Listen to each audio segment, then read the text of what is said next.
बच्चा हो या बड़ा, चांद देखना किसे पसंद नहीं, फुल मून देखना किसे पसंद नहीं। बचपन में चंदा मामा की कहानी हो, करवा चौथ पर चांद देखकर व्रत खोलने का रिवाज हो, या फिर ईद का चांद हो, चंद्रमा हम सभी की जिंदगी का एक अहम हिस्सा है। लेकिन पूरा चांद दिखने के दावा करने के बावजूद इंसान के लिए धरती से पूरा चांद देखना मुमकिन नहीं है। धरती से चंद्रमा का सिर्फ एक ही हिस्सा दिखता है, और जो हिस्सा नजर नहीं आता उसे कहते हैं dark side of the moon, यानी far side of the moon. आज बात इसी की। भारत का चंद्रयान 3 जब जमीन से रवाना हुआ था तो उसका एक प्रमुख लक्ष्य यही था।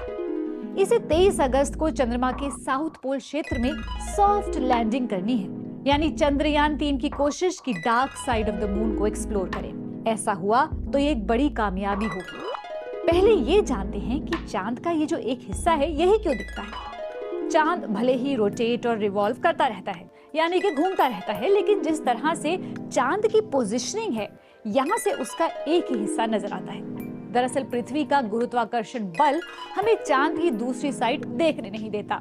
पृथ्वी से जुड़ा चांद का एक गुरुत्वाकर्षण केंद्र है। ये गुरुत्वाकर्षण केंद्र चांद के सेंटर में नहीं है, उस हिस्से में है जो पृथ्वी की तरफ है। पृथ्वी का गुरुत्वाकर्षण बल चांद को पृथ्वी की तरफ खींच कर रखता है, और इस वजह से चांद एक ही पोजीशन में घूमता रहता है। The moon is tidally locked. पृथ्वी के इसी बल से चांद के घूमने की रफ्तार कम या ज्यादा नहीं होती। हमारे सोलर सिस्टम या सौर मंडल में ग्रहों के जो सैटेलाइट होते हैं, जैसे धरती का एक चांद और जुपिटर के पास 16, उन सभी का एक हिस्सा हमेशा अपने ग्रह की तरफ होता है।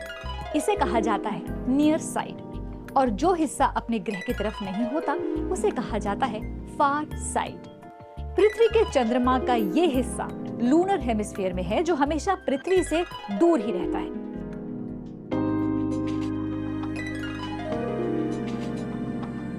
ये dark side of the moon है, लेकिन ऐसा नहीं है कि यहाँ कभी रोशनी नहीं पहुंचती। चंद्रमा के रोटेशन में लगते हैं 27 से 28 दिन।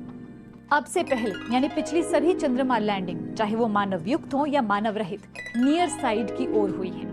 इसका मुख्य कारण ये है कि डार्क साइड की तरफ जाने पर पृथ्वी से संपर्क टूटने की आशंका रहती है। पहले तो इस डार्क साइड के बारे में कोई नहीं जानता था।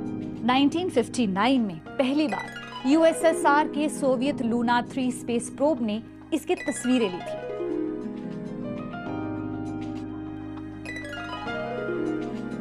अपोलो 8 के एस्ट्रोनॉट पहले इंसान थे जिन्होंने 1968 में चंद्रमा की कक्षा में परिक्रमा करते हुए डार्क साइड को देखा था। लेकिन लंबे समय तक कोई लैंडिंग यहाँ नहीं हुई थी, क्योंकि यहाँ पहुंचना आसान नहीं है। जनवरी 2019 में चीन के अंतरिक्ष यान ने चंद्रमा के फार साइड की ओर पहली बार लैंडिंग की थी। इससे पहले जितनी भी लैंडिंग्स हुई नियर साइड की ओर हुई हैं। जो तस्वीरें डार्क साइड की सामने आई, यानी इस जगह की, वो बहुत सरप्राइजिंग रही। आखिर वहां दिखा क्या? फार साइड नियर साइड से बहुत अलग होता है और दोनों में काफी अंतर होता है। फार साइड की तरफ एक मोटी पुरानी परत या क्रस्ट है जो क्रेटर से भरी हुई है। Dark side of the moon में बहुत कम मारियां हैं, यानी लावा के प्रवाह से बनने वाले गहरे बेसाल्टिक समुद्र जो नियर साइड में है। ये चंद्रमा पर सबसे पुराने, सबसे बड़े और सबसे गहरे बेसिन है। ये शायद तब बना था जब अरबों साल पहले एक बड़ा एस्ट्रॉयड चांद से टकराया था। इसमें सौर मंडल के सबसे बड़े क्रेटर्स में से एक साउथ पोल एटकिन बेसिन है। भारत के चंद्रयान 3 का भी यही लक्ष्य है, इस डार्क साइड के बारे में जानना।